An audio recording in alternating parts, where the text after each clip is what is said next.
Olá, meus amigos, minhas amigas. Sou Cássio Scarpinella Bueno, presidente do nosso Instituto Brasileiro de Direito Processual. E hoje tenho o privilégio aqui de estar com queridos colegas para a gente fazer mais um capítulo importante do nosso projeto Memórias do Direito Processual, hoje com o professor João Batista Lopes. E quem vai estar conosco aqui, nesse momento tão importante para a história do processo, são dois queridos amigos, dois discípulos, dois amigos, colegas, enfim, da nossa PUC de São Paulo, do nosso professor João Batista Lopes. Aqui, ao meu lado, o professor William Santos Ferreira, professor da nossa PUC de São Paulo, e ali a professora Arlete Inês Aureli, também nossa querida colega da PUC São Paulo, todos associados do IBDP, o professor William também diretor de ensino, vice-diretor de ensino de nossa diretoria. Então, assim comigo e os demais colegas da diretoria, né, carregam o nosso IBDP com muita vontade, sempre para abri-lo mais e gravar, né, esses momentos que a gente tem feito. Isso é fundamental, até para não só as novas gerações, mas também as novas gerações terem o privilégio que eu falo em meu nome, mas falo do William, falo da Arlete, que foi ter uma aula com o professor João Batista. Né? Porque, lógico, podemos ler a obra do João Batista, né? A mais recente essa aqui com a querida professora Maria Elizabeth de Castro Lopes, esposa do professor João Batista, né? E aí que se diz, né? Por trás de um grande homem sempre há uma grande mulher, nós somos testemunhas disso. Então, parabéns à professora Maria Elizabeth, parabéns ao professor João Batista, mas né, a gente pode falar, né, Arlete, William, a gente pode ler e reler, mas aquela aula, né, até mesmo, né, esse privilégio de pegar um autógrafo, olha isso aqui, está autografadíssimo, olha, tá? É outra coisa. Então, o Projeto Memórias procura, né, trazer isso um pouco mais para, repito, não só aqueles que sentem saudades das aulas do professor João Batista, mas que não o conheceram, ouviram dizer, já leram os livros, mas eu queria saber um pouco mais do professor João Batista.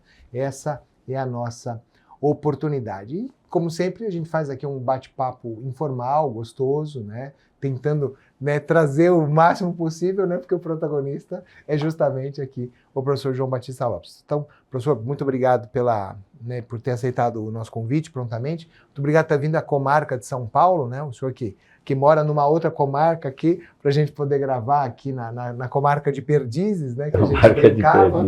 E eu já começo, professor, fazendo uma pergunta que, mesmo para mim, eu confesso que essa eu não conheço a resposta, mas é sempre instigante. Por que o direito, professor? O senhor em algum momento quis seguir uma outra carreira, tal? Então, se o senhor pudesse dar suas saudações iniciais e já começar com isso, eu fico muito feliz.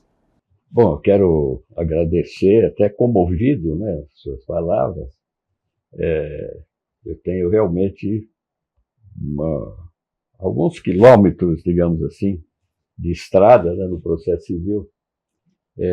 Foi a disciplina que eu abracei há muito tempo, também dei aula de direito civil, mas fiquei com o processo civil, né? Fiquei com o processo civil. Agora, aos 10 anos de idade, mais ou menos, eu queria ser piloto de avião. Sabe, né? Então, direito passava muito distante. Depois, aos 16 anos, talvez, por aí,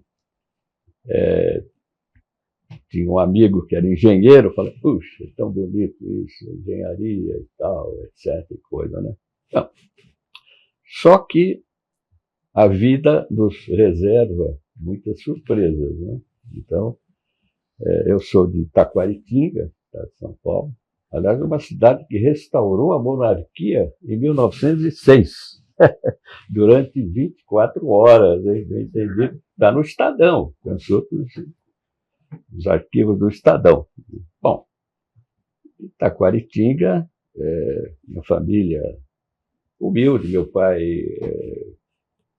veio da Espanha, né? Era imigrante e tal, minha mãe brasileira, dona de casa. E na época eu acabei fazendo o curso normal, veja que coisa. E por quê? Meu pai dizia, olha, você precisa ter um emprego, meu filho, só que nós estamos no interior e tal, né? Tem que encontrar alguma forma de sobrevivência, digamos assim. Então eu fiz curso normal, fui professor primário, cheguei a dar aula de bicicleta em fazenda. Olha só, é uma proeza, né? Mas aí então alguém conversando com um amigo lá, o Darcy Cortese, falou: João, por que você não presta o concurso do Banco do Brasil? Eu falei: mas isso é muito difícil. Não, olha, tem uma apostila aí do Júlio Cunha. Está escrito lá assim: não espere o concurso para estudar, estude para esperar o concurso. Júlio Cunha. Genial, até hoje, né? Até hoje. Apostila do Banco do Brasil. Prestei o concurso, tal, fui bem sucedido, me mandaram para Barretos. Mas cargo técnico, né, professor? Do Banco do Brasil naquele momento? Exatamente. Tá. Concurso, apesar do Banco do Brasil não ser autarquia. O pessoal se engana muito, né? Sociedade de Economia Mista, regido pela CLT. Eu fui, então, empregado do Banco do Brasil. Trabalhar em Barretos durante 7, 8 meses, consegui uma permuta para São Paulo, porque conversando com um colega do banco, lá, o Lineu Vasconcelos Leme, não vi mais, falou: João, eu faço direito em Franca, por que você não pensa em fazer direito também? Eu falei: não, mas é muito difícil. E ele usava algumas expressões em latim, eu ficava impressionado com o Lineu, né? Falei: olha, eu pretendo ir para São Paulo. E aí realmente consegui a permuta em São Paulo. E aí um nome muito importante entrou, digamos assim, na minha carreira. Geraldo Tolosa, professor de cursinho de Castelões, que ensinava latim e português ao mesmo tempo. Então ele põe um texto em latim, fala: agora isso aqui, agora em português é assim. Então aí realmente eu me entusiasmei, falei: não, eu vou. Fiquei 1 ano fazendo o cursinho e entrei realmente na São Francisco.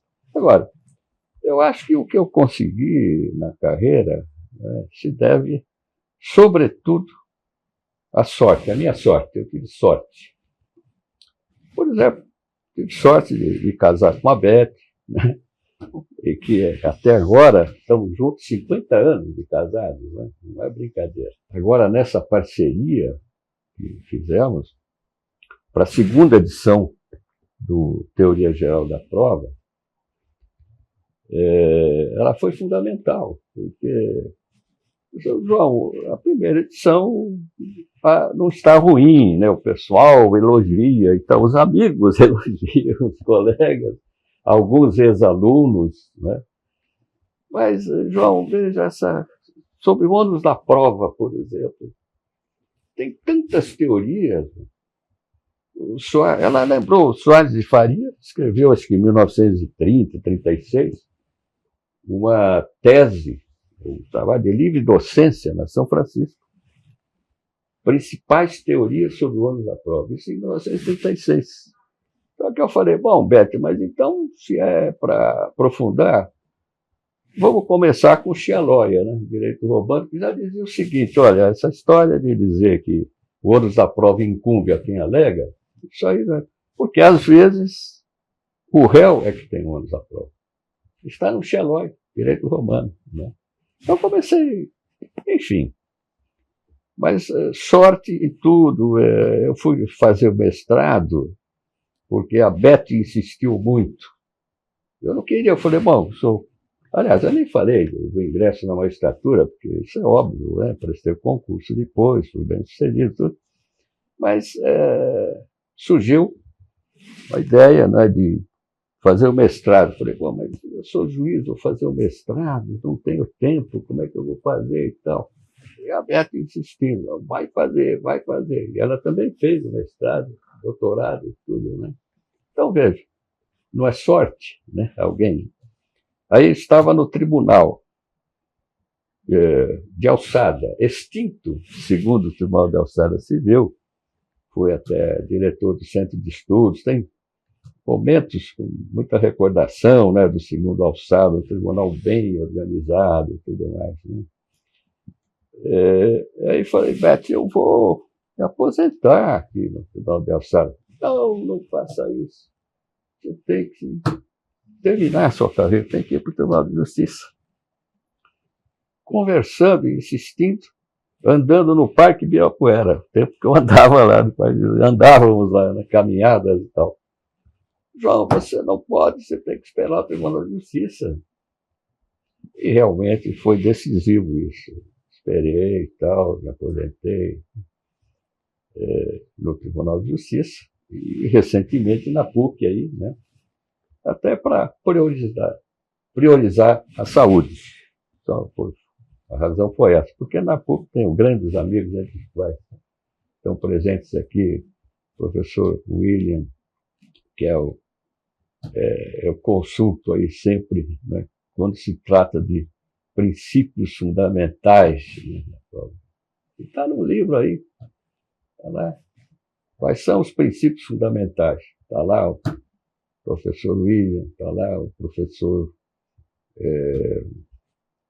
Arruda Alvim, evidentemente. Aliás, o professor Arruda Alvim é uma história até à parte, que depois a gente pode conversar, porque todos nós somos devedores, né, dele e tal.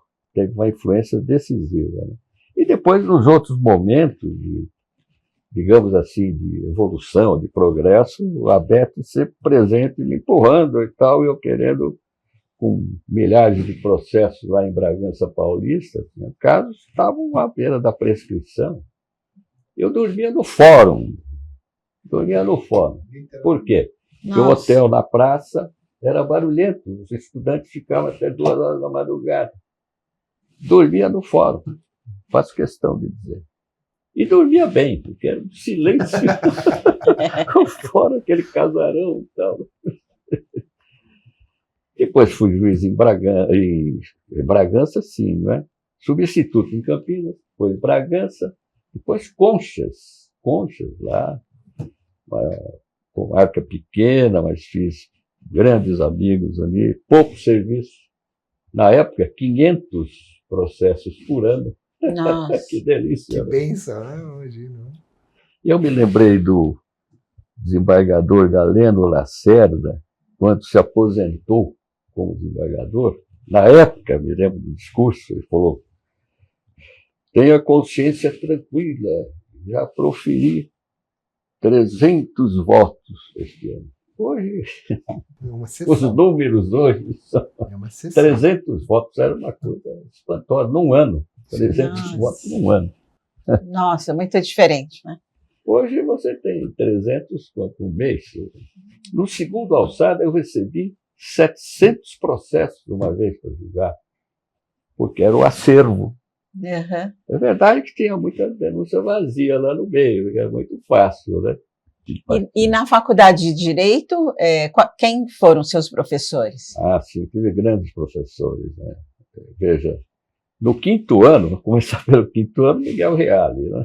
Então, Miguel Reale. Mas processo civil, Alfredo Musaide. Claro que politicamente havia toda aquela discussão, mas como professor de processo civil, peguem o livro do que eu vendo, o primeiro volume, mas leiam o prefácio que foi escrito pelo professor Alfredo Musaide. Veja o que é escrever em português, tá? Ele falando sobre o que eu vendo, mas veja o estilo do professor Musaide. E o Barbosa Moreira, então,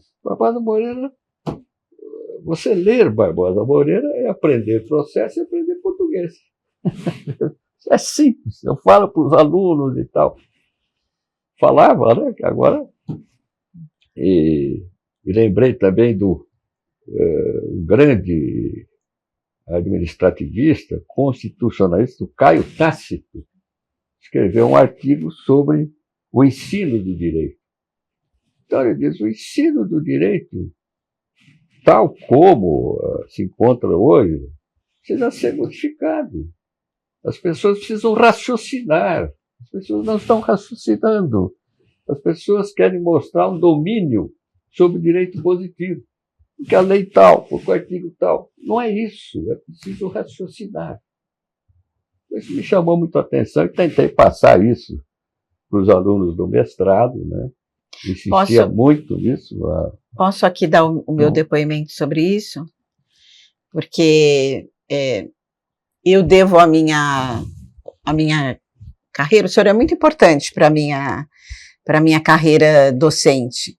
Talvez o senhor até nem saiba disso, mas eu posso dar depoimentos tanto sendo sua aluna, como quando dividimos juntos o mestrado na PUC. Mas, como aluna, eu gostaria de dar esse depoimento, que o professor João, além dele ser dotado de um vasto e profundo conhecimento teórico, e não só do direito processual, mas do direito em si, ele é muito preocupado em formar os alunos, formar novos juristas, novos docentes.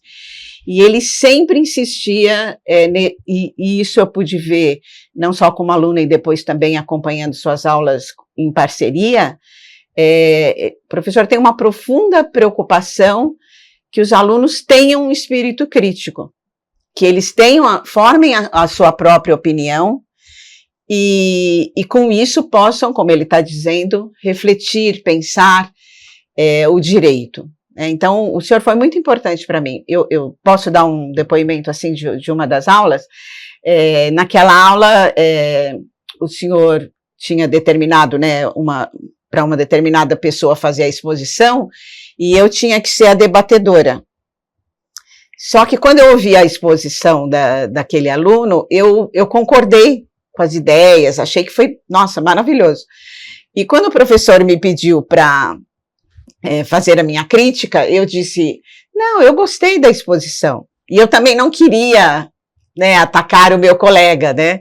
Não vou ficar criticando nada. E o senhor me deu uma baita de uma bronca.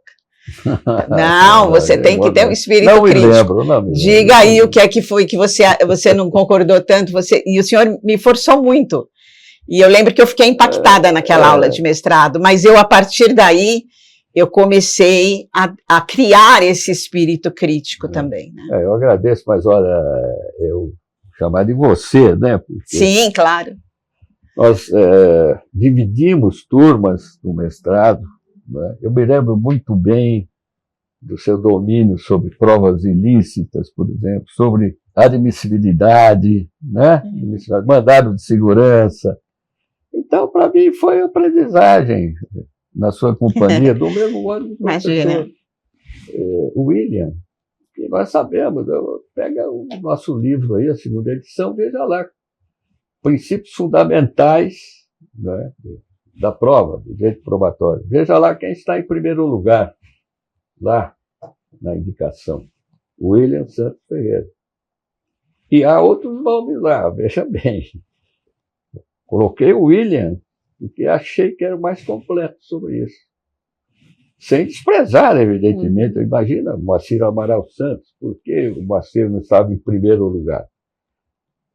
Nesse assunto, ao tratar de princípios fundamentais, está o William em primeiro. Entendeu? Do mesmo modo, estudávamos mandado de segurança, admissibilidade, provas ilícitas. Então, ia me socorrer de quem? Da professora Arlete. Né? O senhor é muito generoso. E hoje sou leitor assíduo do professor Cássio. Sim. O professor Cássio é um nome hoje renomado no Brasil e no exterior, enfim. As reedições do livro dele me impressionam. Hoje é muito difícil isso. Eu me lembro que, quando lancei o livro Condomínio pela RT, no tempo do Álvaro Malheiros, ali na rua Conde do Pinhal, né? Eu queria falar com o Álvaro Malheiros, mas ele estava sempre ocupado na época. E colocou um móvel grande, não sei o que era aquilo, na frente ali, para ninguém incomodar. Só que eu descobri um buraquinho ali que dava para enxergar se ele estava lá ou não. Então eu entrava, eu queria falar com o doutor Álvaro Malheiros. Ele não está, não está sim. Eu ouvi aí. Então um minuto. Já que o senhor viu. Veja bem, condomínio, 3.000 exemplares pela RT. Hoje, se você falar em 500, 300, 400, é muito. Aliás, eu nem escrevo mais sobre condomínio. Tem muita coisa boa hoje aí. O próprio William aqui é especialista nisso, já vi cursos aí, né, sobre o domínio e tal. Enfim, foi isso, Alex. Não me lembro realmente dessa passagem sua, mas fico Mas Mas isso pode é ser, às uma. vezes, na conversa do regozijado. professor não foi uma bronca, né? Não É foi. tipo o aluno pode ter Ah. sido, pode ser isso, é a didática, Não é é. a forma de convidar o aluno para um pensamento crítico. É que pra gente, como Sim. aluno, né, quando a gente senta lá... Não, mas foi bom, é o que eu mas quero isso, dizer, é didática. isso, foi É muito o professor bom. com P maiúsculo agindo, e aí a influência que fez aí para todos Porque- nós. Pra você. Porque para que a gente seja também, né, um estudioso do direito, um professor, a gente também precisa ter esse pensamento crítico forjado por todos os estudos que a gente faz, mas também pela reflexão sobre o que a gente estuda, né? Exato, mas é porque, veja, quando eu fiz Direito na São Francisco, apesar de ter como professores esses grandes nomes que eu mencionei, né, o Pedro Bussai, Miguel Reale, Basileu Garcia, Direito Penal, Cesarino Júnior, enfim, são expoentes, né? Mas, veja, adotava-se o sistema de preleções. Então, o professor aparecia no púlpito.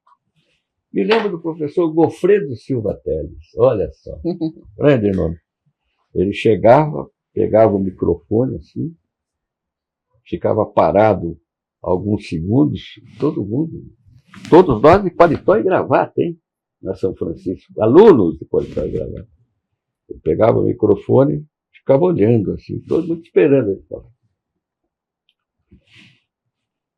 Meus senhores, quem é que faz isso hoje? Imagina falar para um aluno hoje, meus senhores. Meus senhores. Os senhores têm ideias, né? Pois saibam que ideia é o abstrato do individual sensível sem os elementos individuais sensíveis. Como? O que é isso? Vamos levar para casa.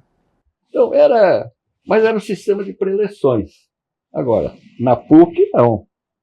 Na PUC, era lá a professora Ruda Alvim, a professora Tereza Alvim. As questões do professor Donaldo Ormelin, que foi parceiro até em algumas causas. Nós fomos parar lá no STJ, uma época e tal. O Donaldo fez um memorial com 40 laudas. Magnífico memorial. Falei, Donaldo, eu vou lá, mas olha, fui falar com o ministro lá na época. Nós temos aqui o memorial e tudo mais. Não, mas era conhecido. Não dá para resumir. Ele falou, eu tenho aqui um resuminho. Acabei entregando um resumo, né, de 10 páginas. 40 laudas pro memorial, imagina as petições. Né? Agora, as perguntas do Donaldo, a Beth sabe muito bem, a Beth foi orientada pelo professor Donaldo Ormelin no livro, na tese de doutorado, que trata do juiz e o princípio dispositivo. E ela tem uma posição, já na época, era uma posição corajosa, que é o seguinte: o juiz não pode ser investigador. Isso que parecia o óbvio, né? Na época, havia essa tendência de juiz sair para investigar. Agora, a pergunta que se fazia sempre era a seguinte: o juiz pode sair do fórum para procurar testemunhas? Onde é que está isso? Ele vai investigar o quê? O juiz não pode investigar. Então ela dizia, escreve lá, o juiz não é dono do processo. Está no livro dela, né? O juiz e o princípio dispositivo, com orientação do professor Donaldo Ormelin, que foi muito rigoroso. Agora a banca, só juízes, né? Só juízes na banca. E Rui Geraldo Viana, então, contestando, discutindo e tal, né? Mas foi uma coisa... Enfim, a sorte está sempre presente aí, porque o mais é o trabalho, é claro, cumprir o dever, mas nada do que foi falado aí pela professora Arlete não é bem isso, não, mas apenas o cumprimento do dever e tal. E quando nós dividimos, né, o mestrado na PUC, eu pude constatar como o senhor realmente tem preocupação de que os alunos tenham pensamento crítico sobre o que estudam. Várias turmas com o professor William, com você, Arlete, professor Olavo. O professor Olavo, durante um bom tempo, né? Trabalhou comigo. Professor Licastro, Rogério Licastro. Sim. Se tornou meu amigo e meu advogado. Meu advogado pessoal. Questões pessoais, vamos dizer assim.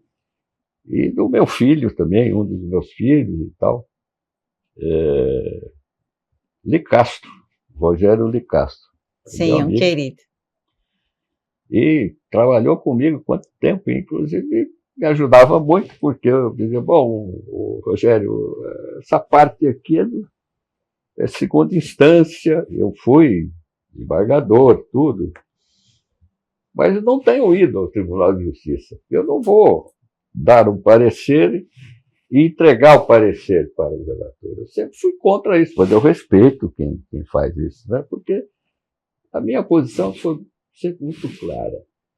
Se eu sou consultado como alguém que pode dar uma opinião jurídica, geralmente sobre questões complexas, né, eu não posso levar o meu parecer para o relator, porque o relator não me pediu nenhum parecer. Chega, Excelência, eu estou trazendo aqui o meu parecer. Peraí, eu pedi alguma coisa para o senhor. Não tem lógica isso? Mas então você não vai ao tribunal conversar e tal. Bom, conversar. Depende se for algum esclarecimento, alguma coisa. Agora eu vou levar meu parecer. Como parecerista, eu não vou. Não vou, fecho questão. Mas respeito opiniões em sentido contrário. Mas não vou. Como parecerista. Agora, como advogado, claro. E, aliás, não estou advogando mais também agora. Estou aí procurando curtir um pouco a aposentadoria, mas ainda agora com a segunda edição, contando aí com a ajuda da Beth. Ajuda não, parceria importante, né? Professor João, depois de alguns anos, posso, se me permite falar dessa forma, antes... É um grande aprendizado sempre estar ao seu lado, e eu tive uma oportunidade muito grande de dividir em alguns momentos aquelas turmas que sempre foram suas, e com a sua generosidade me recebeu de uma forma muito, muito atenciosa. E eu me lembro de uma passagem, porque acredito que as pessoas que são importantes para nós, elas às vezes não veem, não conseguem ter essa, até por uma questão de humildade, mas não conseguem ver essa importância. Eu me lembro que quando fomos iniciar os primeiros contatos, porque com o professor João era para mim uma referência do mestrado, e não alguém com quem eu poderia um dia vir a ter uma turma dividindo, e ainda uma turma para dividir envolvendo direito probatório. E eu me lembro de uma passagem que para mim foi muito marcante, porque eu estava muito preocupado, porque quando eu fui começar, eu tinha uma preocupação com a minha tese, que foi gentilmente referida, porque a questão da defesa de que o juiz não seria o principal destinatário da prova.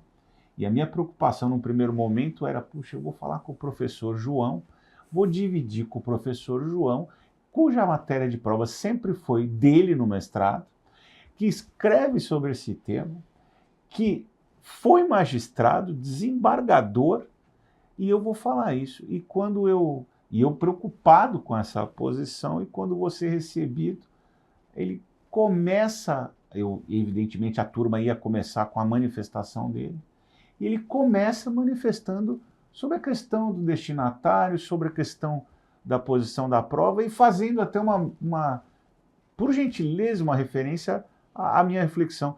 E aquilo me calou muito fundo, porque quem é grande acaba reconhecendo naqueles que estão iniciando um senso de uma oportunidade, de uma referência. E isso para mim foi muito marcante, para que eu me lembrasse sempre do que é verdadeiramente ser um professor e ter humildade pela história. Então, feita essa referência, porque me coloca o exemplo do homem, do marido, do pai, do professor, para mim, o senhor é exemplo em todos esses aspectos, e eu, com muita cautela, vou vendo em cada passagem isso, mas me chamou muito a atenção que toda vez que o senhor fala de um degrau alcançado na sua vida, o senhor fala que foi muita sorte.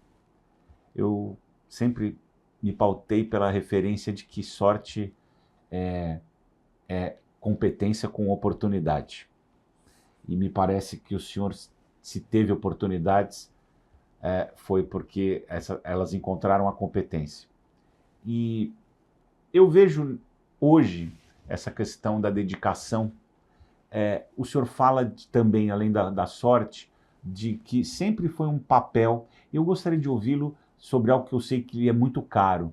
O senhor sempre faz muita referência à tradição, à preocupação em conhecer trabalhos marcantes na história do direito e do próprio direito, não como um lugar para se ficar num passado, mas para que o passado possa ser um degrau do futuro. Quer dizer, que ele possa ser o degrau. Eu não fico no mesmo degrau, mas que ele seja um degrau. Porque quem não conhece o degrau, muito provavelmente está falhando, e eu já lhe ouvi sobre isso. Qual é a sua visão hoje em que o livro cada vez está mais no plano eletrônico e, ao mesmo tempo,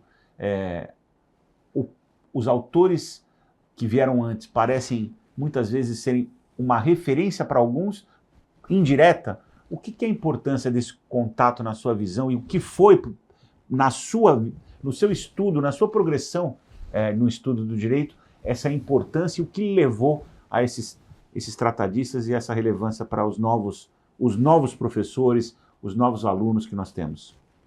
Muito bem. Eu me preocupo muito hoje com a baixa escolaridade, sabe, da nossa juventude. Esse é um problema sério, a baixa escolaridade. Né? Você ouve, eu ouço um absurdo às vezes. A pessoa, bom, não só, claro, fora da academia, mas no dia a dia. Você pede uma pizza, você se comunica com você, doutor, chegou a entrega do delivery. Como? A entrega do delivery. Eu falei, então são duas entregas?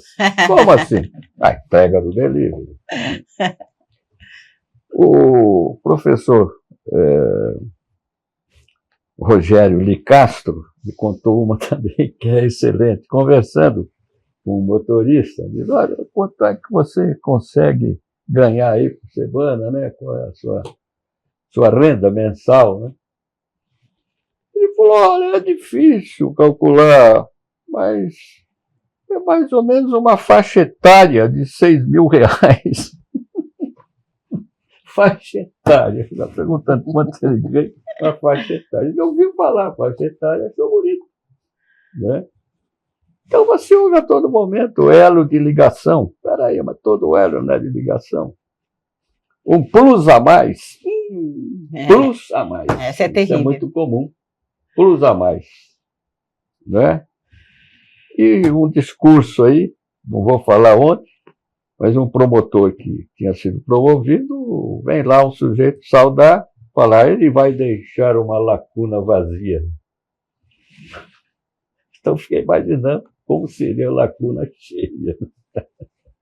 Mas quanto, então, ao ponto central aí da sua observação, me dá a oportunidade, realmente, de falar, de prestigiar os clássicos. Preocupação em prestigiar os clássicos, né? E agora, apesar de não estar mais lá no mestrado, mas tenho lá com a Beth, né, um canal no YouTube aí que se chama Iter Processualis. Por quê? Porque a expressão Iter Processualis é realmente o caminho que a gente tem que seguir no processo e tal. E a preocupação é com os fundamentos do processo civil.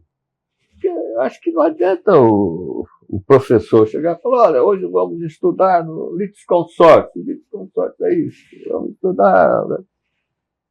É preciso realmente aprofundar, né? É preciso pensar nos fundamentos do processo civil. E os fundamentos estão nos clássicos, meu Deus do céu. Né? Ônus da prova, professor William, doutor diz, ônus da prova. Mas veja bem, pegue as teorias. A Beth levantou não sei quantas teorias sobre o ônus da prova e colocou alguns problemas. Falou, não, mas peraí, como é que se resolve, então, esse problema do ônus da prova e dos poderes instrutórios do juiz? Aí nós discutimos e chegamos à conclusão, resolve-se por uma visão sistêmica. Não está isolado. Quando o código diz que o juiz tem poderes instrutórios, isso precisa ser combinado, evidentemente, com o ônus da prova. Né?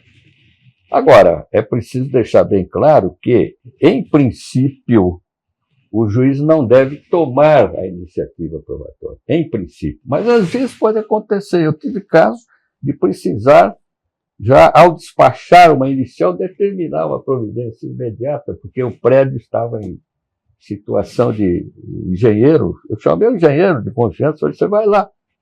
Pô, Excelência, o prédio está em situação de pré-colapso. Eu estou com um pedido ali. Então, eu determinei, chamei e o professor Ovídio Batista, que eu lembro sempre com respeito, com quem estive no Rio Grande do Sul, até participando de banca lá, tudo, marcou época também, porque ele dizia, olha, aqui você tem que resolver rápido, João. Essas coisas têm que ser resolvidas rapidamente. Não pode complicar. Então, não vai fazer aquela prova pericial com toda a solenidade, não. Você chama um engenheiro conhecido seu e vai lá me dar uma informação que seja em uma lauda. O prédio está em situação de pré-colapso.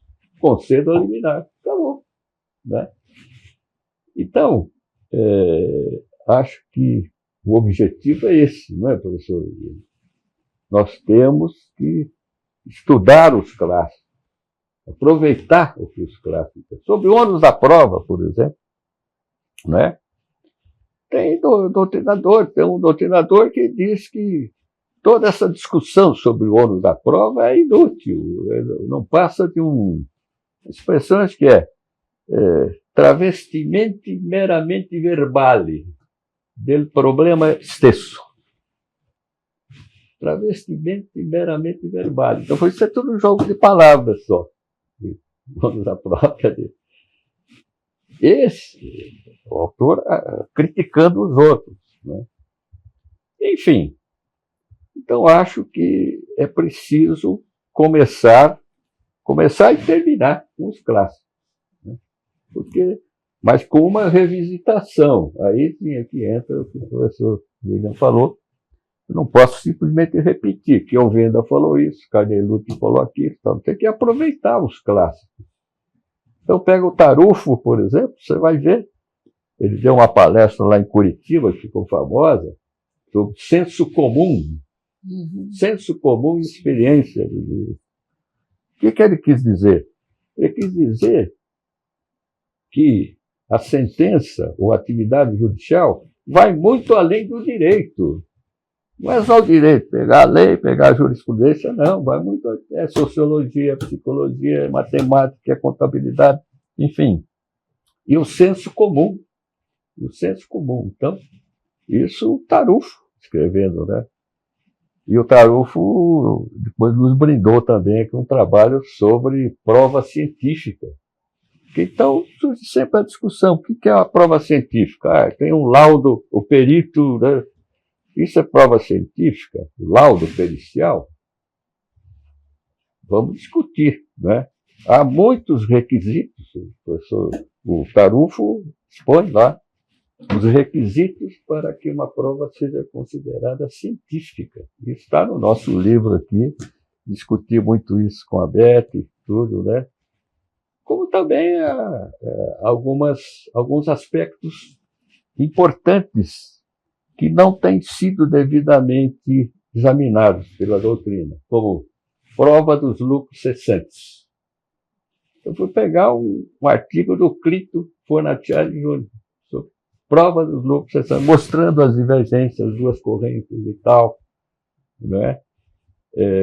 E o Ponte de Miranda, eu fui lá, no Tratado do Ponte de Miranda, encontrar. Prova da sociedade, a lei diz, entre sócios, só se prova por escrito. Mas será que vamos levar isso a ferro e fogo? Então, não posso provar nada. Se houve... Quer dizer, vejam, tudo é relativo, né? Então, tem essas coisas que aparecem.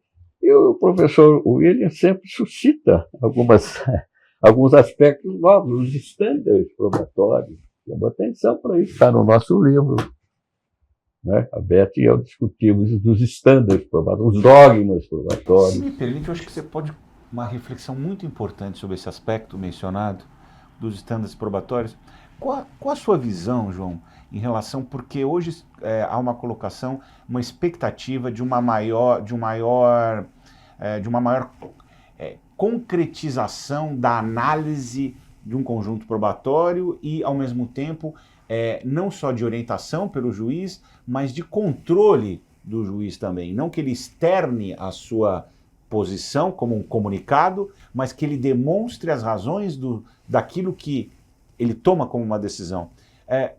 Os estándares, na sua visão, são um caminho para isso, e a falta de dispositivos legais, pelo menos de maneira ostensiva, a imputar os estándares, como você vê esse caminho que parece ser um momento, nós estamos num momento de passagem, talvez, de transição, e sofrido até em algum momento. Qual a sua visão? Eu sou plenamente favorável, até para a maior segurança, né, do julgado. Né? Evitar que o juiz, por exemplo, no passado, você tinha o princípio da livre convicção. E alguns dizem, não, no código anterior, não sei quem escreveu isso, que no código anterior era diferente. Não é nada diferente. O princípio da livre convicção puro nunca foi adotado pela melhor doutrina. Nunca. Fala-se em persuasão racional, fala-se em sana crítica, etc. Mas não persuasão racional. Né? Agora, alguns aspectos como esse, né, que o William levanta, são fundamentais, né, de ter mais segurança, de ter estándares e tal. Claro que eu não vou também exagerar nisso, mas vamos aproveitar, não é isso? Outra coisa, existem realmente alguns dogmas aí, né, já no outro aspecto, como, por exemplo, dizer que o juiz, quem escreveu isso? Foi o Frederico Marques. O juiz é o peritus peritorum. Eu não concordo. O juiz não é nem perito. O juiz não é perito, tanto que ele nomeia um perito que é seu auxiliar. Então, como é que eu vou dizer que o juiz é o peritus peritorum? Ele não é nem peritus simplex, nem peritus simplex, muito menos peritus peritorum. A questão de o juiz ser destinatário da prova também, claro, eu não posso afirmar simplesmente que ele é o destinatário, mas acho que é o principal destinatário, porque as provas se destinam a formar convicção do juiz, fundamentalmente. Não é? Então, ele é o principal destinatário, mas não é o único, evidentemente. As partes têm o maior interesse no recurso, então é mais ou menos isso que eu penso. O professor William, não é? Mas eu ressalto que o professor William, assim como o professor Arneto, suscitam sempre aspectos novos, estão preocupados e tal, sem desprezar a doutrina clássica, né? Mas fazendo o que se chama de revisitação, adaptando aos tempos atuais, né? Quer ver uma outra coisa que me chama a atenção? Hierarquia de provas. Todo mundo diz, não existe hierarquia de provas. Será que não existe? E a prova legal não prevalece sobre as outras? Então já é um exemplo de hierarquia. Então precisa cuidado com as afirmações, né? Não existe hierarquia de provas. Não. O código diz, se o fato já tivesse sido provado por perícia, então não se admite prova testemunhal, por exemplo. Então isso não é hierarquia? Claro, pode. Por documento impondo. também, né? Prova inegável que a prova documental tem uma força maior que a testemunhal. Exatamente. Tanto que se tem um fato já provado por documento... Pode não ter caráter absoluto isso, mas dizer que não existe hierarquia de provas é falso. Uma afirmação, assim, em termos categóricos, é falso. Como é falso dizer que o juiz é o peritus peritonum, não é? Enfim, a conversa é boa. João, para as novas gerações, como era na sua geração, na faculdade e depois na magistratura e depois no mestrado, para alguém que sempre buscou essa informação de alta qualidade, dos clássicos, como é que era acessar os clássicos? Qual era o trabalho que você tinha para poder chegar nisso e alcançar esse seu momento intelectual? E aí realmente a sorte, mais uma vez a sorte. Por quê? Eu, quando estava aqui no Tribunal de Alçada, uma boa parte do que eu escrevi também, eu estava no Alçada, segunda Alçada, e até cheguei a escrever também na Argentina, não é? Em Buenos Aires, a Beth foi fazer um curso de gastronomia lá de uma semana, em Vicente Lopes, uma cidade que fica aos 15 quilômetros de Buenos Aires, né? E eu ficava no hotel, escrevendo lá, tutela antecipada, na época, no hotel. E a Beth lá tem um diploma lá, né, do curso, uma coisa realmente importantíssima, porque hoje em dia isso a gente tem um proveito muito grande. Então ela me ajuda aí a escrever a segunda edição e, ao mesmo tempo, com algumas iguarias, né? Mas enfim, os nomes que apareceram, né, na minha história me ajudaram muito. Nomes de professores e tal. Eu não mencionei o professor Vidigal, Luiz Eulário Bueno Vidigal. Cheguei a fazer especialização com ele. E para mim aquilo era novidade, porque ele dava um tema para cada aluno e o aluno falava lá, né? E ele comentava depois. E depois na PUC, então, o sistema, o método adotado na PUC para mim, foi revolucionário, né? Porque na São Francisco era o sistema das pré-eleições. E na PUC você recebia 30 problemas lá do Donaldo Ormelim para resolver. E cada problema, uma vez ele mostrou para o professor Ovídio Batista da Silva. O Ovídio olhou, puxa vida, Donaldo, onde você está indo, né? Então, essas coisas, acho que não é sorte isso, ter sido colega, até parceiro em memorial com o Donaldo Ormelim, por exemplo, ser aluno da Ruda Alvim, Tereza Alvim, Miguel Reale.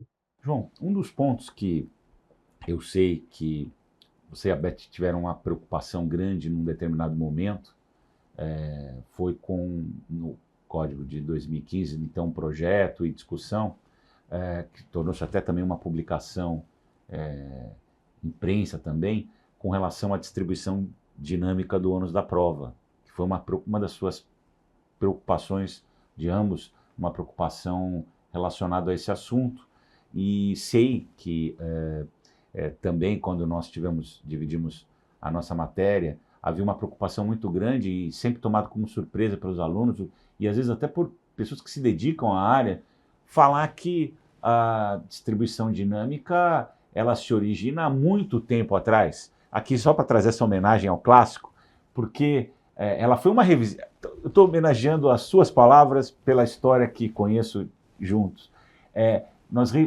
Revisita-se um clássico que é Bentham, que de forma absolutamente chocante, há 2 séculos, vai e sustenta que a quem caberia a demonstração não é a quem alega ou a quem interessa, mas sim a quem melhor tem condições de produzir a prova. Falando em dever, mas em dever, ônus, né? E não em ônus, como um dever de conduta. Em relação o ônus aparece com Goldschmidt. E essa sua visão da distribuição dinâmica, que na verdade não é o que falava exatamente, Bentham falava já diretamente do tema e não propriamente de uma distribuição posterior ao que está legislado, que é o que nós temos. Mas, e a sua preocupação com essa implantação também foi muito decisiva nesse momento, porque havia uma preocupação de um certo equilíbrio ali, porque há um problema nesse assunto, que é o fator do juiz também, com isso, poder já dizer qual é o outro destino que não aquele originário em relação a quando não tiver produção de provas. Eu gostaria de ouvi-lo um pouco sobre essa preocupação com a distribuição dinâmica do ônus da prova e essa questão dessa reflexão do Bentham, que agora até já começou exatamente com essa compreensão mais ampla. Goldschmidt e Bentham, que são visões completamente distintas. Goldschmidt estava muito mais instrumentalizando do que propriamente Bentham. Bentham estava raciocinando a respeito de uma base. Exato. Qual é a sua visão e hoje essa aplicação da distribuição? Entendi. Aí é o seguinte, na verdade, apesar da diferença entre Goldschmidt e Bentham, né, quanto a se tratar de ônus ou de dever, né, o resultado é o mesmo aí. Quer dizer, a ideia central, que depois foi abraçada pelo Peirano, né, é de que quem estiver em melhores condições, tiver menos despesas, etc., é que tem o ônus da prova. Então, essa é a ideia central. Agora, o código abraçou a teoria, que depois foi defendida aí pelo Peirano, não é? Mas me parece que é necessário advertir que se trata de uma exceção. A aplicação da teoria do ônus é exceção, não é a regra. Então, não é essa história, o pessoal... É a falta de conhecimento, né, dos clássicos, porque o pessoal fala em ônus, mas não sabe o que é ônus. O ônus é imperativo do próprio interesse, então você tem que ir ao Goldschmidt, foi ele quem falou isso, né? Então não adianta querer estudar o ônus da prova pegando um autor aí, né, recente. Então é preciso voltar no tempo, o ônus da prova. Agora, a diferença existe entre dever e ônus, evidentemente, né? Mas como exceção, aplicar isso como exceção. E até interessante, porque em Presidente Prudente, quando participamos lá de um congresso, a Arlete, aliás, estava presente. Você tinha feito a palestra anterior, né? A Beth foi falar sobre o Peirano lá, sobre a teoria do Peirano. E notamos que várias pessoas de paletó e gravata estavam entrando e sentando na primeira fila. Falei, mas e esse pessoal? Né? Depois ficamos sabendo que era a turma do Alvarado, do argentino lá. E a Beth elogiando o Peirano, porque a grande ideia do Peirano está... E o pessoal, um fazia assim, e o outro fazia cara feia. E tinha também um agravante que eu tinha falado antes, sobre a possibilidade de relativização do princípio da proibição da prova ilícita. E ele estava na plateia. E depois veio a Beth, e aí ele ficou bem bravo, né, professor? Pois é. Não, eles ficaram furiosos. Depois, houve jantar, vamos conversar e tal.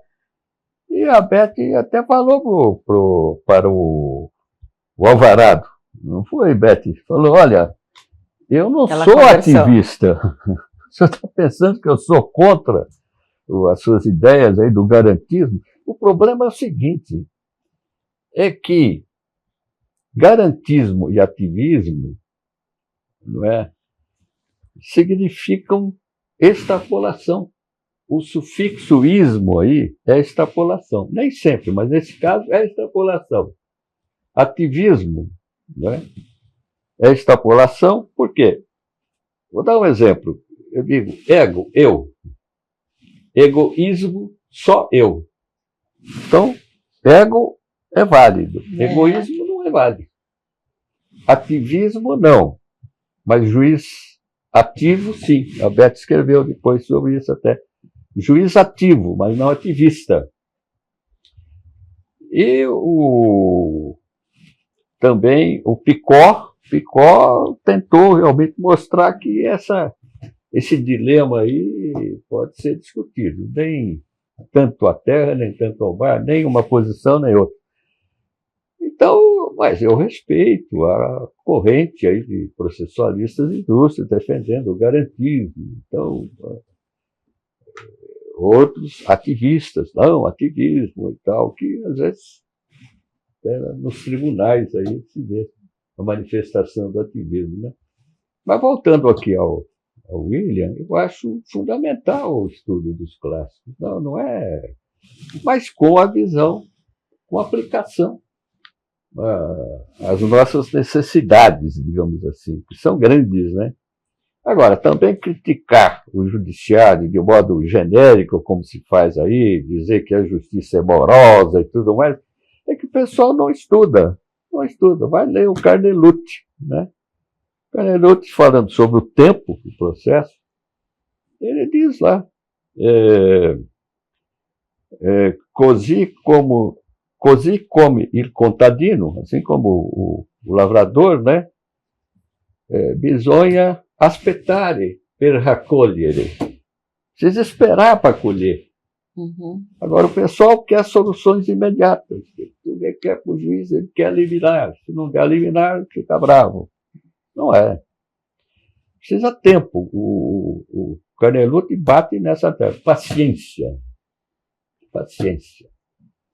Agora, não era uma maravilha também no passado. Estava comentando lá. Não era, porque tinha juiz que marcava audiência para um ano depois. Eu me lembro aqui no Fórum Central de São Paulo, naquela época, um ano depois da audiência. Tá? Agravo de instrumento. Quem trabalhou no tempo do agravo de instrumento, a Beth chegou a advogar em Campinas. Né?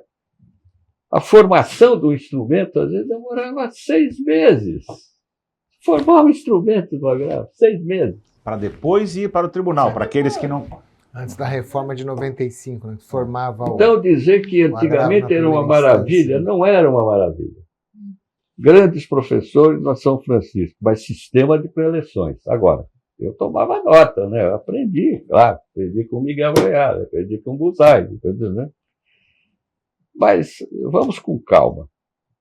Eu acho que nós evoluímos em muita coisa. Agora, a falta de escolaridade é o problema da atualidade, eu acho.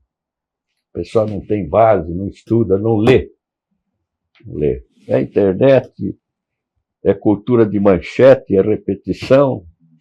E os nossos jornalistas também deixam muito a desejar, né? Eu acho, não sei o que vocês pensam, né? Porque eles chamam lá um professor de relações internacionais que explica tudo. Aí vem o repórter querendo dar a opinião dele. Então não chama o professor. Não é verdade? Tem notado isso? Sim. E quer aproveitar, quer pegar carona. Que vê de uma forma diferente, né? Também, quer pegar carona e tal. Às vezes também vê o professor que tem uma opinião própria, mas e cadê a outra opinião, né? Cadê o pessoal que diz que sim, eu tem o pessoal que diz que o não. Professor e tal, né? É a paridade de armas, né? Mesmo da notícia, né? São duas visões diferentes, às vezes sobre o mesmo fato, né? Isso eu gosto de ver isso com, né? Enfim, puxando a sardinha para mim com os curi, mas para mim parece fundamental. O lado A, mas cadê o outro lado? Para equilibrar. Porque o direito, num Estado democrático, tem pelo menos 2 lados. Né? Muito mais do que 2. Né? Professor, mas uma curiosidade aqui de tudo isso, tá uma delícia, né? Ouvi-lo. Mas 2 coisas assim, que chamam a atenção. O senhor sempre quis ser juiz? O senhor chegou a advogar? Outra carreira? Não, advoguei. Chegou a advogar um pouco. Quando estava no Banco do Brasil, aí, veja bem, é preciso dizer que nada é fácil na vida, né? Porque eu trabalhava no Banco do Brasil das 7 da manhã a 1 hora, das 7 a 1. Consegui ir para o contencioso, entrei como escrevente lá, como na seção de cobrança e tal. Consegui ir para o contencioso, falando com o Geraldo Quintão. Que era advogado lá, se tornou meu amigo, foi até ministro aí da Defesa, lembra? falecido recentemente.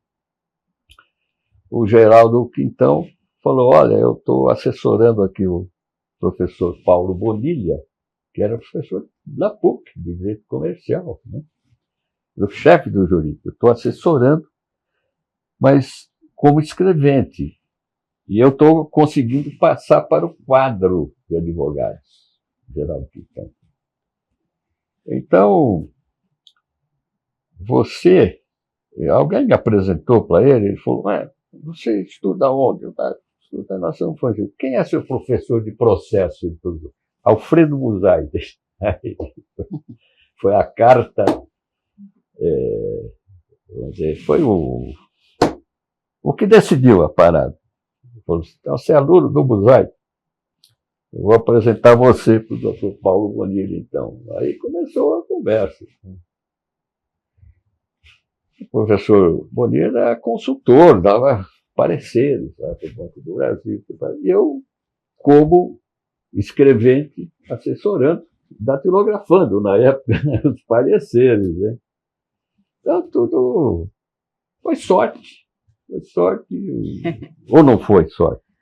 Foi meu mérito. Não, eu não me conhecia.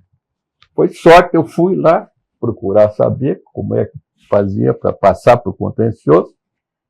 Ele disse, fala com o Geraldo Quintão aí, que ele está de saída. Ele vai ser advogado. Na época, era a nomeação de advogado pelo presidente do banco. E o presidente da República, evidentemente, tinha aí o seu papel também, né? Enfim. Voltamos à sorte, professor. Como diz o William, é a competência disfarçada de sorte. Suas palavras deixam muito lisonjeado e tal, como seu colega, mas foi decisivo. A sorte. Então, um aluno perguntou para mim um dia, falou, professor, o senhor, além de processo civil, o senhor gosta do quê? O senhor só gosta de processo civil? Eu falei, não. Se gostar mesmo, eu gosto da Beth. Agora, processo civil, é bom, né? Também gosto, vamos dizer. Né? Também gosto, mas... Então, professor, e o interesse da magistratura, como é que veio? Como nasceu, né? Exatamente. Bom, como eu disse, estava no Banco do Brasil, trabalhando das 7 a 1, saía, tomava um lanche, alguma coisa, e ia para o escritório na Rua da Quitanda, ali, no centro. Tive colegas lá, sócios do Luiz Sérgio Godoen, Jonatas Ferreira e tal. Enfim, Zé Eduardo Soares de Mello foi colega de escritório na Rua da Quitanda. Eu brinco com ele, eu sempre. Ô Zé, chamo de Zé, ô Zé, você lembra do nosso escritório? Ele falou, sim, me lembro. Nós tínhamos 2 clientes, né? Eu falei, 2 não, 3. 2 não, por favor. 3 clientes. Era duro, mas então lá lutamos. E um até deixou a gente preocupado. Pegamos lá um disquete naquela época, estudamos, fizemos tudo. Uma semana depois ele volta e falou, doutor, voltei com a minha esposa. Perdi a causa. Imagina, você tem que comemorar, né, a reconciliação, mas você perdeu o cliente. Coisas assim. Agora, de fato, a decisão de prestar o concurso para a magistratura, eu acho que ocorreu num momento ali também de sorte ou de coincidência, conversando com o Zé Roberto Bedran, que foi depois presidente, um grande juiz, considerado o juiz mais sensato da magistratura, segundo o Roberto Teles Sampaio, outro juiz lá de Campinas. Então, uma coisa chama a outra, né? Conversando com o Bedran e com o pai do Bedran, doutor Mitre Bedran, morava aqui no Sumaré, né? Doutor Mitre. Ô, João, eu falei, pois é, doutor Mitre, o Zé, né? Zé Bedran, Zé, juiz e tal. Ele falou, João, é uma definição na vida da pessoa. Professor, vocês não são advogados e tal, uma definição. E aquilo me marcou, realmente uma definição. Porque a advocacia, naqueles moldes, ela teria, vamos dizer, não sei, poderia ter tentado continuar e tal, né? Mas estava muito difícil, realmente. Eu gostava de direito, eu gostava de processo civil já, por causa do Buzaide, né? Principalmente por causa do Buzaide. Depois, na PUC, então, professor Arruda Alguim, um semestre sobre direito probatório, um semestre inteiro. Né? E eu, que tinha escrito um livrinho lá sobre o manual das provas, escondi o livro. O professor Alguim. Não, você escreveu. Escrevi. Conversei com o Moacir Amaral Santos também sobre isso. Né? Pois é, professor. O senhor tem aí uma obra monumental, 5 volumes e tudo mais.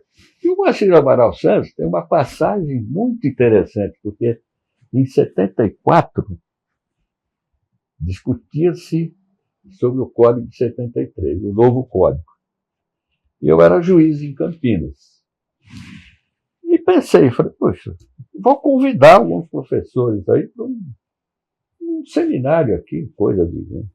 E realmente convidei o professor Frederico Marques, professor Moacir Amaral Santos, desembargador Bruno Afonso de André, Manuel Alceu Afonso Ferreira, por indicação, na época do Penido Bourdieu. Me lembro até hoje da saudação que o Penido Bourdieu fez ao Manuel Alceu, que se tornou meu amigo e tal. Botelho de Mesquita, José Afonso da Silva. Olha. Faço questão. Falei com o professor José Afonso da Silva.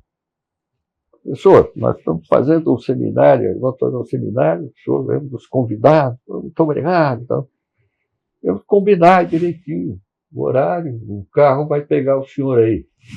Carro? Ele falou, não, sim, o carro vai buscar o senhor. Ele falou, não, eu viajo de ônibus. Ele chegou lá de Cometa, o ônibus da Cometa. Chegou na PUC, o ônibus da Cometa. E eu fiz questão de registrar isso. Tem um livro que está saindo aí, pediram para falar dele, escrevi sobre simplificação de recursos, alguma coisa assim, e tem a chamadinha lá para essa coisa. Entendeu? O Moacir Amaral Santos chegou para a aula magna, ou enfim, não é? Uma das, acho que o Frederico abriu, parece, ou o Moacir. Bom, mas não importa. O Moacir chegou, a imprensa, olha só, ministro visita Campinas. Todo mundo pensava que era o ministro, ministro do governo, ministro da Fazenda, qualquer coisa. Ministro. Quando souberam que era ministro do Supremo, a imprensa, naquela época, não se interessou. Ninguém. Os repórteres que estavam lá na PUC de Campinas esperando, quando souberam que foram embora, acredita? Se fosse hoje, é o contrário, né? Hoje o Supremo é que é notícia, né? Enfim, não vamos discutir isso. Mas tem, eu não quero me estender, mas me lembro agora que saímos depois da palestra do Moacir Amaral Santos para o Armorial, o restaurante Armorial. Então, uma mesa enorme, assim, professores, tudo, uma festa, tá? Que era o ministro já do Supremo. Né? Aí, eles ficam na cabeceira, evidentemente, e todo mundo preocupado. Ou pediu que vamos tomar o quê? Tomar uma água, tomar não é? Um vinho na época, enfim, ninguém, todo mundo inibido ali. Aí você veio perguntar, falaram que eu estava organizando aquilo, enfim, a parte administrativa, né? Eu não falei nada, eu não fiz palestra, eu fui aluno ali, né? Juiz, aluno. Aí E eu falei, não, olha, pergunta lá para o ministro, né? Aí o garçom chegou assim, o ministro Amaral Santos. Ministro, o senhor vai tomar o quê? Ele falou, o senhor tem uma boa cachaça aí? Imagina isso. Aí foi. É histórico isso. É histórico. Depois eu acompanhei o ministro, fui até São Paulo, fomos conversando, olha que coisa, né? O carro nos levando, ele falando sobre o processo civil, dizendo, olha, veja que o processo civil progrediu. Me lembro? Progrediu nos países em que houve regimes autoritários. Estamos falando de Portugal, Espanha, Itália, Alemanha. E é verdade, né? Em outros países não progrediu tanto. Não sei como é que é na Suíça, por exemplo, mas provavelmente tem também, claro. Não é? Mas o progresso foi Portugal, Espanha, Itália, Alemanha, ou não. Alguns dizem que o Japão, né? Mas o Japão eu não conheço, aí é com o Kazuo Watanabe, né?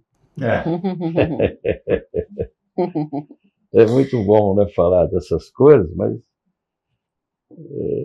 só para recordar, né? Boas recordações do processo civil. E também dos processualistas, né? Em 1980 houve um encontro nacional de processo civil. Ronaldo Cunha Campos, nome que eu sempre recordo e tal, né? Um sistema realmente diferente. Os participantes éramos, acho que, 40 e poucos processualistas. Isso em Curitiba. Como funcionava, professor, esse evento? Então, era na universidade, né? Em Curitiba. Uma mesa lá grande e tal, 40 pessoas, tinha a bancada mineira, bancada carioca. E eu tive um momento de muita tensão, digamos assim, porque cada participante tinha direito de apresentar uma proposta de interpretação do código, apresentar a proposta em 5 minutos, sujeito a análise por alguém que se apresentasse, para impugnar ou não. Eu fui lá, corajosamente, olha só a ousadia, defender o seguinte, que o código não tinha avançado em relação ao depoimento pessoal, porque existem duas figuras diferentes. Uma é o depoimento pessoal, outra é o interrogatório informal, ou interrogatório de esclarecimento, ou interrogatório líbero, do Líbano, por exemplo. E fui com tudo, em 5 minutos. Barbosa Moreira pede a palavra. Falei, agora. Começou assim. Vamos começar dizendo que no processo não há atos informais. O colega fala em interrogatório informal. Não existe interrogatório informal. Tudo é formal no processo. Não é? Então, não aceito essa sugestão, por isso, colocar em votação. Perdi feio. Mas a bancada mineira, em peso, e falei isso para o professor Humberto Teodoro Júnior, quem sou amigo, que eu convidei para uma banca aqui na PUC, inclusive fomos com a Beth lá almoçar e jantar e tudo, e homenagear o professor Humberto. Falei, professor, eu guardo essa recordação. Estava lá Hernani Fidelis dos Santos, estava lá, já falei, né? Edson Prata, né? Vários nomes, os mineiros aí, né? Humberto Teodoro Júnior, Ronaldo Cunha Campos. Perdi. E hoje está no código, Perdi, né, mas fui aclamado pela bancada mineira. Então, aclamado lá pelos colegas de Minas e hoje está no código. É. Quer dizer, isso que é um pouco do que a gente falava. Aí o professor João Batista é um clássico. entre outros assuntos, mas essa ideia que, enfim, para todos nós, né, porquianos, é o que eu digo, mas pela proximidade, mas isso se falava entre nós com tranquilidade. Hoje está no código. O 139 permite que o juiz intime para ouvir, entre aspas, informalmente. Né? Não é isso, no sentido ouvir por ouvir dizer, não é? Mas, e hoje em dia, até mais, porque hoje o juiz vai ouvir tendo pelo Teams mesmo, né? Ou por algo parecido. Até soa mais informal. E até aproveitando isso, Tá que eu acho o seguinte, é que um sem número de execuções que nós temos aí e tal, talvez um avanço fosse o seguinte: em dado momento o juiz mandar chamar o devedor, mas escuta, vem aqui, o seu advogado disse isso, você deve ou não deve? Hein? Será que uma perguntinha do juiz aí não muda o negócio? O camarada vai ter coragem de comparecer perante o juiz e falar, não, tudo que o advogado falou é verdade, que eu já paguei a conta, ou que execução, embargos e tal. O devedor entra com 10, 15 preliminares. Como a primeira, que está sempre presente, falta de liquidez e certeza. Meu Deus, você está com um título aí, como é que falta de liquidez e certeza? Como é que você tem a ousadia de falar? É ousadia. Falta de liquidez e certeza. Ah, está aqui, ó. Está o documento aqui. Tá. Falou do depoimento, me chamou a atenção um detalhe nessa fala, e que une com um outro detalhe que o professor Cássio colocou. Me parece que a tecnologia, que é um instrumento muito útil e pode ser útil em vários momentos, qual é a sua visão do impacto, positivo ou negativo, dessa hiperutilização das audiências à distância? O senhor acabou de dar um exemplo do que seria alguém diante de um magistrado. Eu gostaria de ouvi-lo, porque a mim parece que, embora em alguns momentos seja interessante, como alguém no exterior, porque pode ser necessário para uma agilização, ou alguém que está acamado e pode ter uma solução em algum caso muito particular, mas eu gostaria de lhe a sabedoria do equilíbrio entre o excepcional e a regra. Talvez nesses casos justificasse, mas não lhe parece que a audiência diante de um juiz, ela tem momentos de revelação e momentos em que aquele temor reverencial, aquela preocupação com o elemento presença, ser humano, contato, olhar visual, integral, não é muito melhor para o tratamento das informações probatórias do que online, onde a pessoa fala de algum lugar com conforto, não vou nem entrar no mérito de riscos de orientação, etc., mas apenas uma coisa a pessoa está dentro de casa, outra coisa ela está no fórum diante de um juiz. Isso não altera o quadro de uma maneira tão grave a ponto de estarmos confundindo instrumento com falta de alternativa? Sem a menor dúvida, eu estou de pleno acordo. Olho no olho. No caso aí, o que eu penso é que, aliás, está havendo agora uma discussão sobre a sustentação oral. Sim.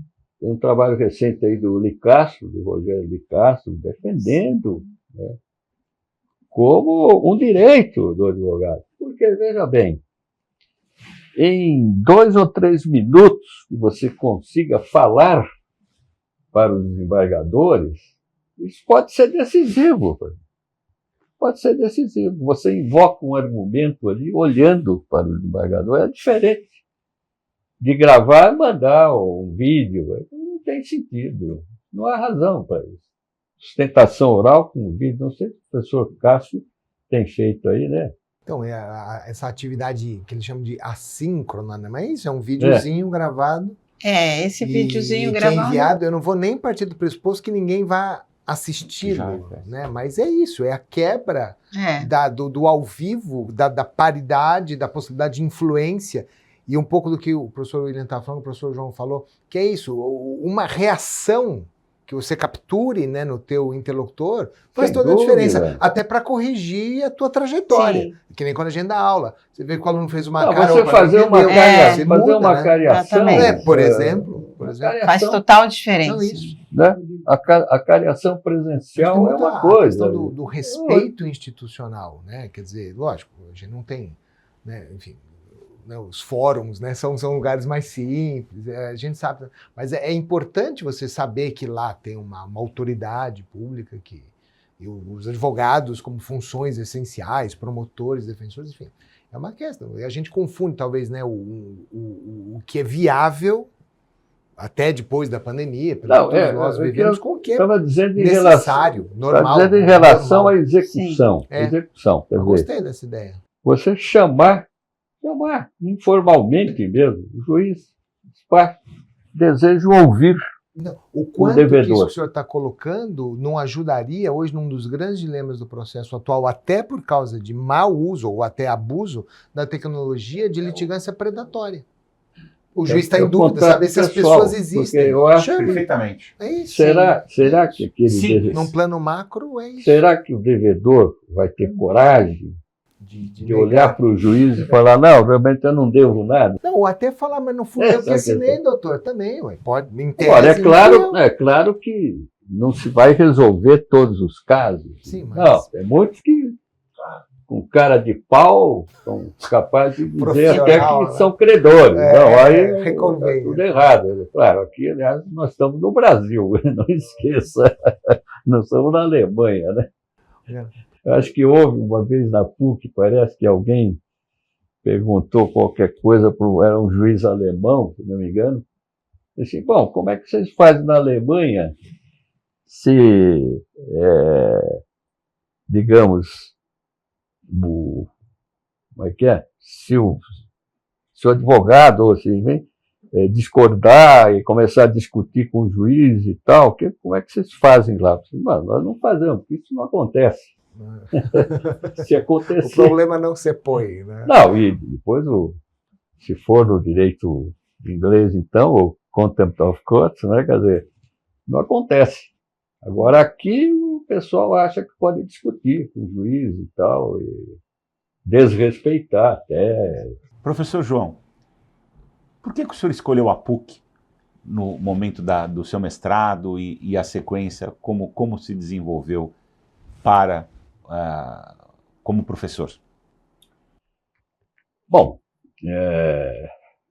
vamos ver. Vamos voltar aos anos 60. 60, eu escolhi a PUC nos anos 70, né? Depois. Mas uma influência grande que eu tive, né, em relação à PUC foi justamente no Banco do Brasil, porque o professor Paulo Bonilha era professor da PUC. E no banco, ali no 10º andar, contencioso, Avenida São João 32, 10º andar. Recordação. Nós tínhamos, então, os advogados ali, as salas dos advogados e a biblioteca.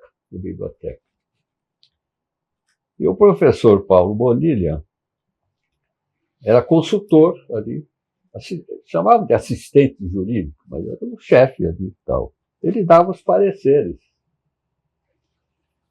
E chamava o Lima. O Lima era o bibliotecário.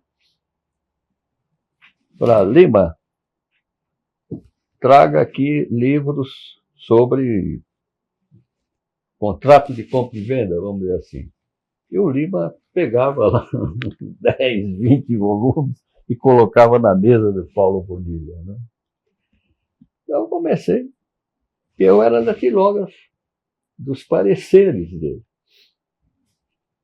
E ele escrevia 40, 50 páginas, escrevia muito. Até o gerente lá não gostava muito. Eu pegava os pareceres e levava lá para o gerente. Então, havia uma discussão se o banco devia ou não pagar o imposto. O imposto lá, não sei, na época, né? E o parecer tinha 40 laudas, 40 páginas. Então eu cheguei para o gerente, acho que era o Orlando Baldi, se não me engano. Falei, senhor gerente, estou trazendo aqui o parecer. O senhor pediu, né? O professor Paulo Bonilha, chamava de professor Paulo Bonilha. Ele falou, mas olhou para mim e falou, devo pagar ou não o imposto? Eu falei, bom, aí está no parecer, né? Só que no parecer, depois de uma aula sobre a matéria e tal, no fim, o professor Paulo Bonilha diz assim, esta é a solução, a melhor solução jurídica, mas deixamos ao elevado critério dessa administração resolver do modo que for mais conveniente aos interesses do banco. Aí o gerente ficou bravo, falei, pô, mas eu quero a solução. Falei, bom, fala com ele. Então, mas eu ficava impressionado com a profundidade, né, da coisa, entende? É um problema de você pode resolver as coisas abrindo o código, dizendo está no artigo tal do código. Agora, a interpretação, então eu comecei a me interessar pela interpretação, Carlos Maximiliano, evidentemente, né? Mas Ferrara, estudar Ferrara, Domingos de Andrade, então eu começava a mexer com esse pessoal que entendia um pouco de interpretação, né? E aí o professor Tércio entrou na história, né? Professor Tércio. É algo... Eu penso, estou andando na rua, estou lembrando do professor Tércio. Sabe por quê? Olha só. Você vai atravessar, né? Está lá o semáforo, luz verde. O Tércio perguntaria para você, luz verde significa permissão para passar ou dever de passar? Bom, você já fica... E aí? Você é obrigado a passar ou você pode passar? E se você parar no verde e o sujeito bater atrás de você? Então começa aquela história. Aí você vai conversar com o taxista. Outro dia o taxista falou, doutor, parece que a coisa agora mudou. Bateu, pagou. Falei, espera um pouquinho. Não é assim. Bateu, pagou. Bateu, pagou. É o algoritmo da justiça. Né? Não, essas de taxistas, olha, eu me divirto. Né? Uber, né? Também. O cara fala assim, o motoqueiro dá uma fechada no motorista. Ele fica bravo. Aconteceu isso aí há pouco tempo. O motoqueiro fechou, ele ficou bravo, olhou para mim e falou, esses malucos aí. Depois morre e vem reclamar. Falei, como?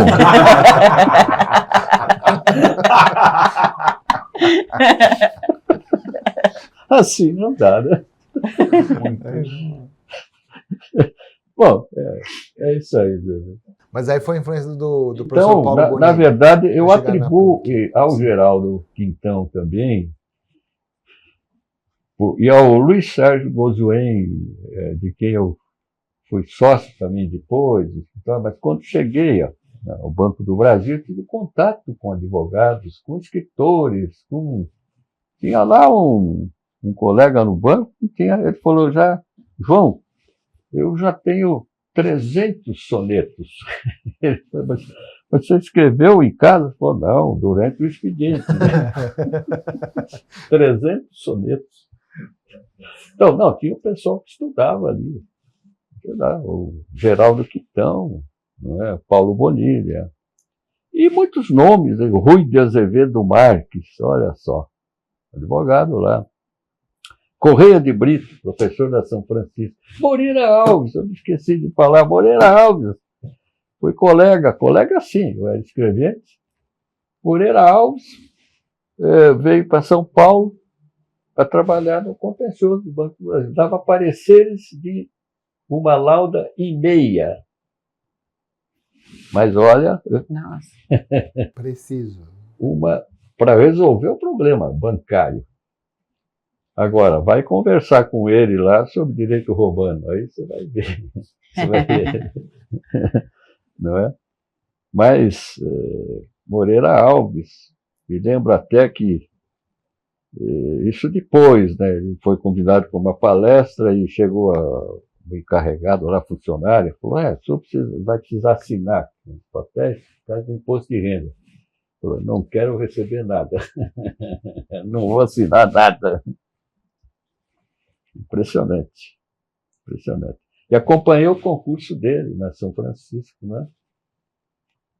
O Moreira Alves foi carregado, bom, na saída, o pessoal cantando assim: Moreira, Moreira, né? Vamos fazer revolução. Coisas assim da São Francisco, né? Mas a PUC, a pergunta sobre a PUC, teve essa razão de ser, né? Razão de ser, escolher a PUC para o mestrado. Evidentemente, eu tinha feito a São Francisco, né? É isso.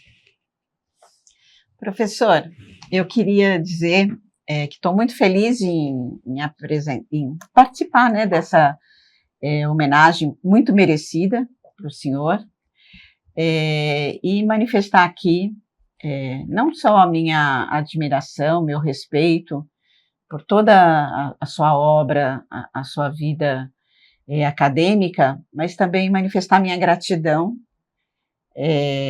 porque quando eu fui para o mestrado da PUC, né, prestei o concurso e fui para o mestrado, a gente chega só como professor orientador e fica meio que peixinho fora d'água, né, não sabendo muito bem quais serão esses novos caminhos.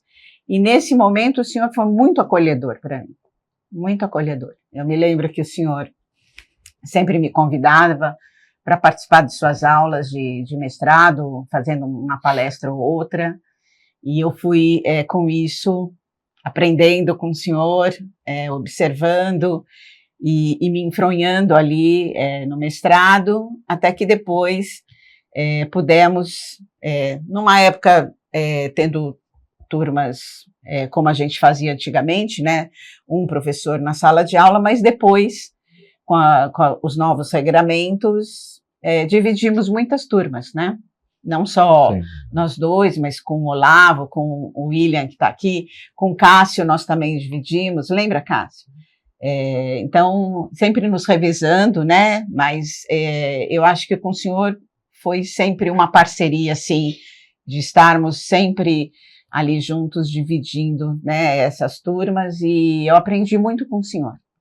Então, por isso, eu sou muito grata e eu quero dizer para o senhor que o senhor sinto muitas saudades da gente estar junto no mestrado e o senhor vai morar sempre no meu coração. Oh, muito obrigado. Desculpa que me emocionei. Olha, isso é recíproco. Eu aprendi muito com os alunos e continuo aprendendo. Continuo aprendendo. Sempre aprendemos, né? Tive alunos brilhantes, além, né? E por falar... Já houve menção, mas eu, por exemplo... O Marinoni foi meu aluno aí no mestrado. Né? Saudoso, né? Também. Querido. Marinoni, o Olavo, né? Que é nosso colega professor. Né? O Araquém de Assis, se bem que o Araquém de Assis eu preciso contar a história. Porque foi muito engraçado o que aconteceu, né? Faço questão. Já conhecia o Araquém de congressos e tal, naturalmente, né? E iniciando a turma do mestrado sob execução, na época, estou lá com o programa. Quando entro na sala, vejo o Araquém lá no meio da sala. Araquém, onde vai ser a sua palestra? Ele respondeu assim, no estilo dele: professor, sou seu aluno. Falei: o quê? Sou o seu aluno, professor. Mas isso me cria um problema insolúvel, falei para ele. Porque você está indicado na minha bibliografia. Então você vai escrever alguma coisa, você vai escrever segundo eu, né? Segundo eu. Foi assim, né?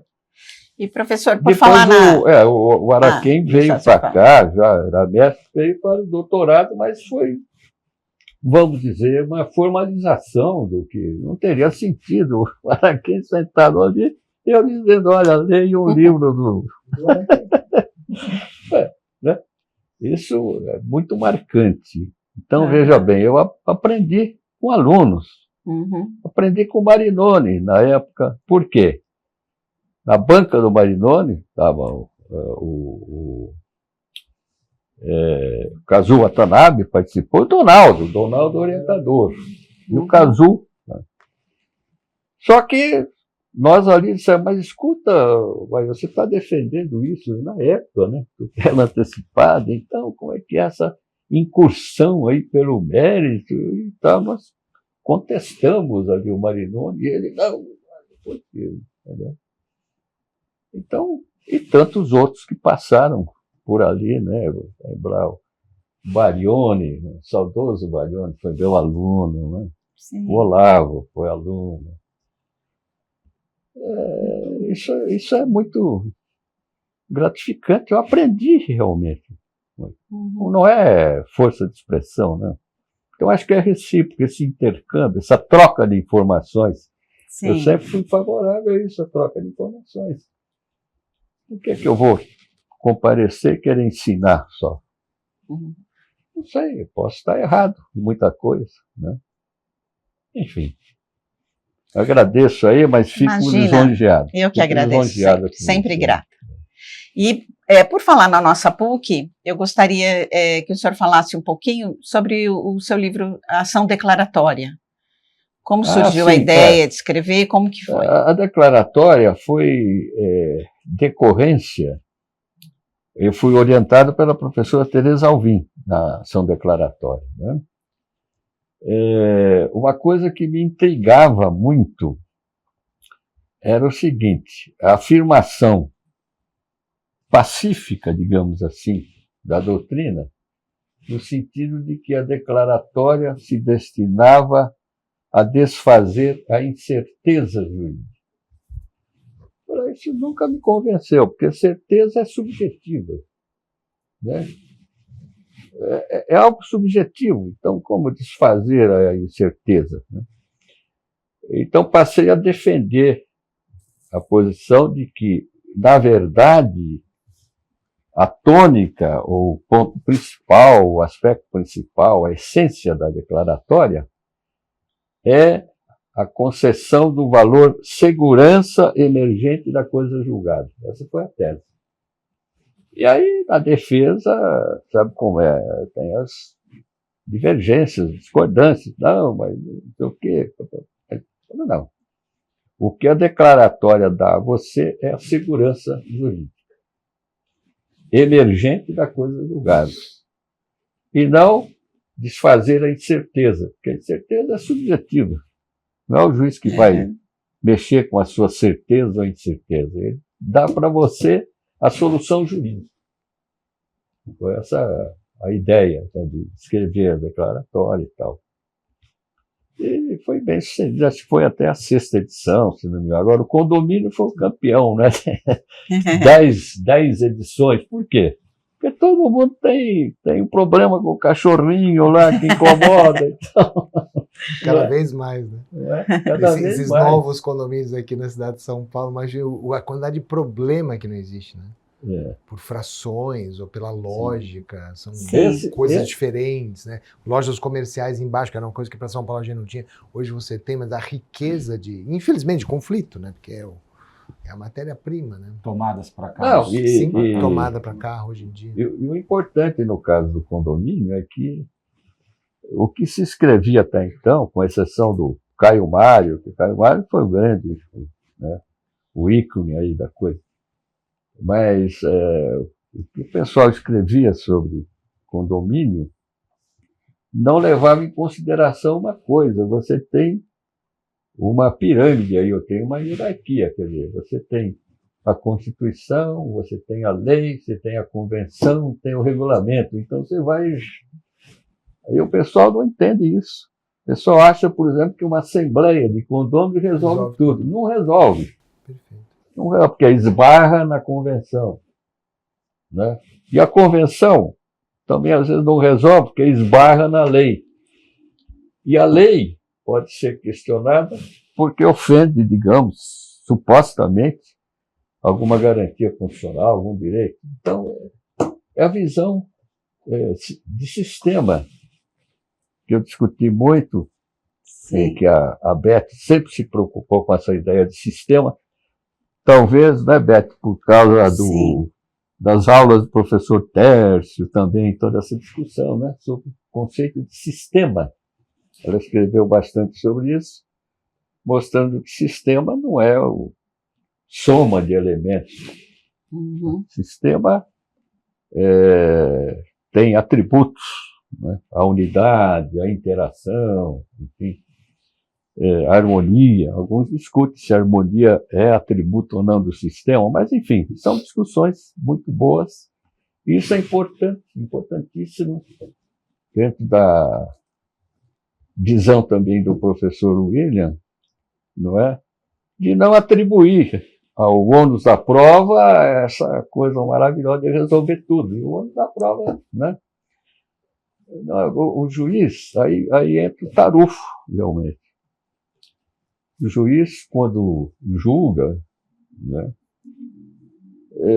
ele leva em consideração muitos outros elementos que estão fora do estritamente jurídico. Né? O Capelletti chega a falar que o juiz pode até decidir por antipatia. Está errado, né? Mas que pode, pode. Se o juiz não gostar do advogado chato, e há advogados chatos, como há juízes chatos também, né? Isso aí é do ser humano, né?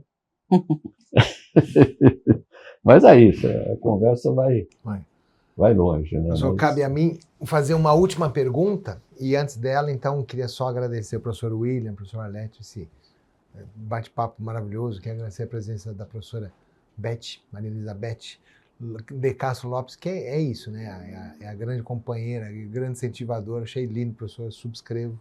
Muito bonito de ouvir isso também do senhor hoje, ainda mais na presença da professora Beth aqui conosco. Mas eu queria falar, o senhor dissesse, professor, qual um conselho que o senhor daria para as novas gerações em relação ao nosso direito? Não necessariamente direito processual, mas em relação ao direito.